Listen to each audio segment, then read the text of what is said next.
Stock మార్కెట్లో కొనసాగుతున్న ఒడిదుడుకులు మ్యూచువల్ ఫండ్ పెట్టుబడిదారులను కలవరపెడుతున్నాయి. ఈక్విటీ మ్యూచువల్ ఫండ్స్ లోకి నిధుల ప్రవాహం భారీగా తగ్గుముఖం పట్టింది. మే నెలలో ఈ విభాగంలోకి కేవలం 22,908 కోట్ల రూపాయల నిధులు మాత్రమే వచ్చాయి.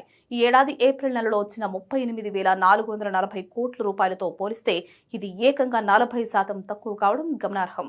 Association of mutual funds in India విడుదల చేసిన తాజా గణాంకాల ప్రకారం మొత్తం మ్యూచువల్ ఫండ్ పరిశ్రమ నుంచే మే నెలలో 64,131 కోట్ల రూపాయల నిధులు బయటకు తరలిపోయాయి. ముఖ్యంగా డెట్ ఫండ్స్ నుంచి అత్యధికంగా 96,948 కోట్లు వెనక్కెళ్లగా గోల్డ్ ఈటీఎఫ్ల నుంచి కూడా 725 కోట్ల రూపాయలు తరలిపోయాయి.